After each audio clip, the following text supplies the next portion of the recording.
तो पश्चिम बंगाल में राजनीतिक संघर्ष का एक नया रूप देखने को मिल रहा है। हत्या, हिंसा, निजी हमलों और टकराव की सियासत के बीच बंगाल में शायद पहली बार धर्म के आधार पर चुनावी दांवपेच आजमाए जा रहे हैं। मुख्यमंत्री ममता बनर्जी बंगाल में बीजेपी पर हिंदू मुस्लिम के नाम पर वोटों के ध्रुवीकरण की सियासत का आरोप लगाती रही हैं, लेकिन उन्होंने खुलकर ईसाई लोगों के नाम पर क्रिसमस कार्ड खेल दिया है। ममता के क्रिसमस कार्ड से बंगाल की राजनीतिक लड़ाई नया मजहबी रंग लेती हुई नजर आ रही है। और देखिए कि बंगाल चुनाव पर किस तरह से अब रंग बदल चुका है। एक एक्सक्लूसिव रिपोर्ट देखिए।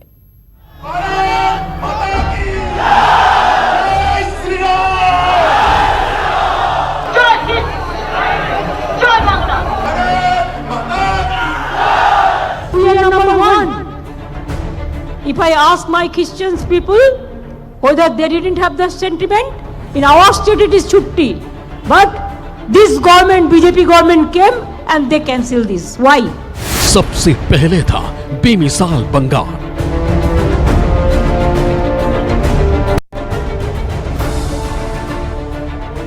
বন্ধুগণ, আমাদের জাতীয় মহাসভার 51 অধিবেশন फिर बीजेपी लाई जय श्री राम। भारत माता की, भारत माता के जय श्री राम। तब ममता लाई जय बंगाल। जय हिंद, जय बांग्ला, जय जगन्नाथ।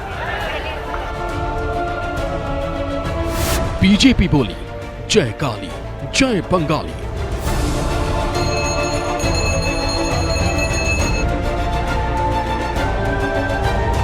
अब ममता ने खेला Christmas card. If I ask my Christian people whether they didn't have the sentiment, in our state it is chutti. But this government, BJP government came and they cancelled this. Why? Bengal की चुनावी लड़ाई धर्म पर कैसे आई? मुर्शिदाबाद भी जाएंगे, मालदा भी जाएंगे, दिनाजपुर जाएंगे, सब जगह जाएंगे। अधीर रंजन चौधरी क्या ठेका लेके बैठे हुए मुसलमानों का? बंगाल में मजहबी नाव कौन जीतेगा चुनावी दाव?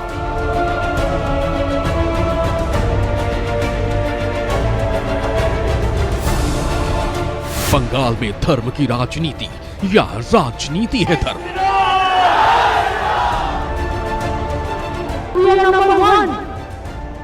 बंगाल की सियासी लड़ाई अब धर्म की परिक्रमा करती नजर आ रही है।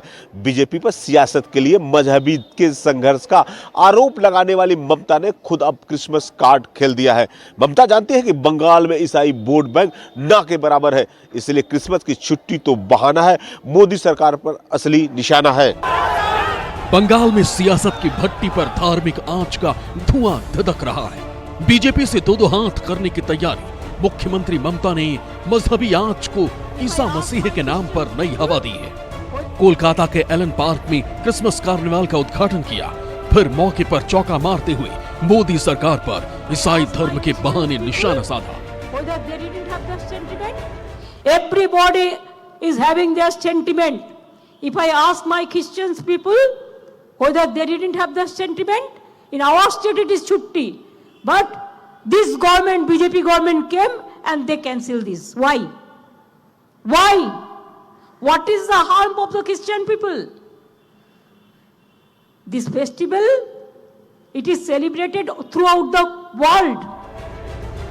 क्रिसमस के मौके पर राष्ट्रीय छुट्टी की अपील और सवाल दोनों बहस का विषय हो सकते हैं, लेकिन असली मुद्दा यह है कि पश्चिम बंगाल में ईसाई समुदाय के वोट 1% से भी कम है। ऐसे में मुख्यमंत्री ममता ने इतना हल्का धार्मिक कार्ड क्यों खेला? जवाब बीजेपी की ओर से लाजमी था। मोर्चा संभाला विष्णुपुर के सांसद और बंगाल के युवा मोर्चा के अध्यक्ष सौमित्र खान ने। सौगत राय पहले जब शुभेंदु दा हम लोग के पास पार्टी में ज्वाइन किया, सौगत राय ने बोला अरे नंदीग्राम में वो जीत नहीं पाएंगे, वो 40% मुसलमान है। ये 2 दिन पहले कहा, फिरा था कि मिनिस्टर ने बोला हमारा मेटिया ब्रूज मिनी पाकिस्तान है। मेरा दीदी ममता बनर्जी ने बोला जो गाभिन दूध देती है उसको प्यार ज्यादा करना चाहिए। भाजपा ने बोला सबका साथ सबका विकास। ममता बनर्जी के क्रिसमस कार्ड और राज्य में मजहबी राजनीति का सियासी आधार और मतलब समझिए। बंगाल में हिंदू, मुस्लिम और ईसाई तीनों धर्म के कार्ड राजनीतिक मैदान में खेले जा रहे हैं। गृह मंत्री अमित शाह ने बंगाल दौरे पे मां सिद्धेश्वरी की पूजा की, तो उनसे पहले नड्डा ने मां काली की पूजा की। ये हिंदू कार्ड था। जवाब में मुख्यमंत्री ममता बनर्जी ने अल्पसंख्यकों के हित वाली कई योजनाओं का ऐलान किया, जिसे मुस्लिम कार्ड के रूप में देखा गया है।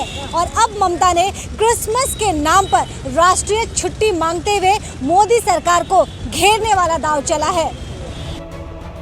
ममता बनर्जी ने कोलकाता में ईसा मसीह के जन्मदिन के मौके पर जो क्रिसमस कार्ड खेला है, क्या उसका असली मकसद मजहबी मोर्चेबंदी के नाम पर बीजेपी को घेरना है? सिख, ईसाई, मुस्लिम, सब पंजाबी, सब कोई हम लोग एक दूसरे का परिपूरक हैसियत से रहते हैं। सब कोई मिलजुल कर रहता है। हर जगह में ऐसे रहना चाहिए। सांप्रदायिकता से जो लोग राजनीति करता है, बंगाल का आदमी जानता है, उसको ठीक टाइम पर सब समझा देगा। जो लोग ये मान रहे हैं कि ममता ने बंगाल के ईसाई समुदाय को खुश करने के लिए क्रिसमस कार्ड खेला है, उनके लिए समझना जरूरी है कि ममता का टारगेट अल्प वोटों वाली ईसाई नहीं बल्कि 30% अल्पसंख्यक आबादी यानी मुस्लिम है।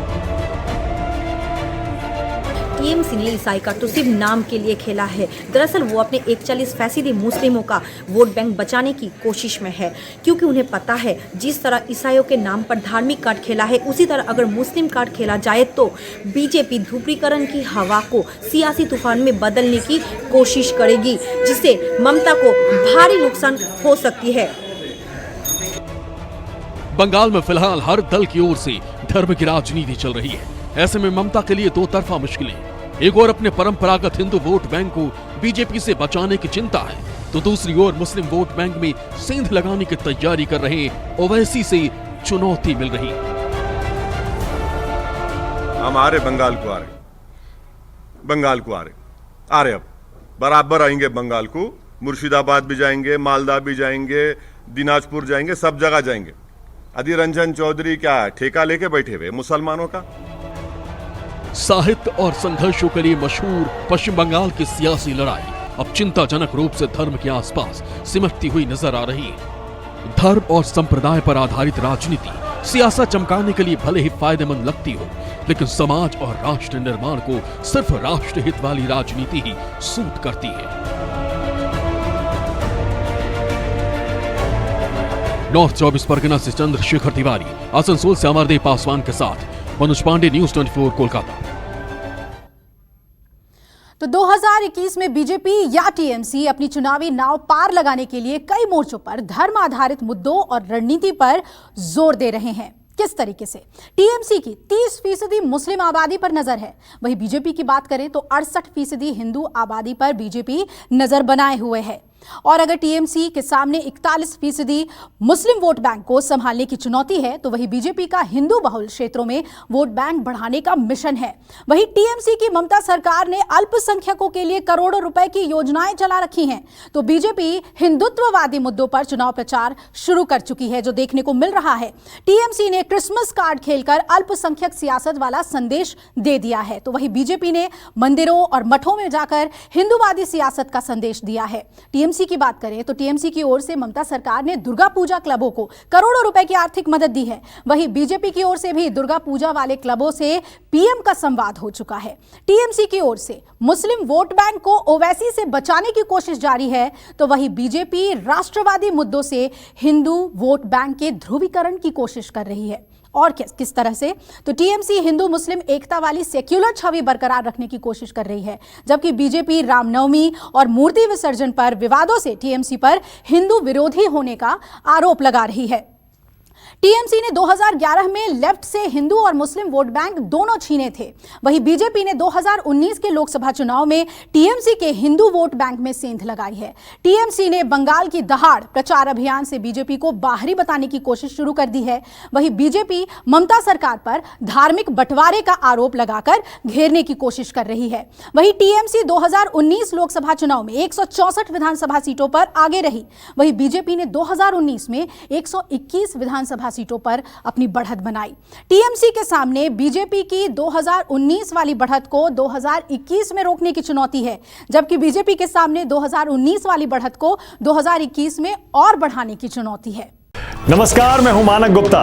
अगर आपको हमारा ये वीडियो पसंद आया हो तो इसे लाइक और शेयर जरूर करें, और हां, हमें सब्सक्राइब और फॉलो करना ना भूलें ताकि आप देश और दुनिया की कोई खबर मिस ना करें। तो जुड़े रहिए हमारे साथ और देखते रहिए न्यूज़ 24।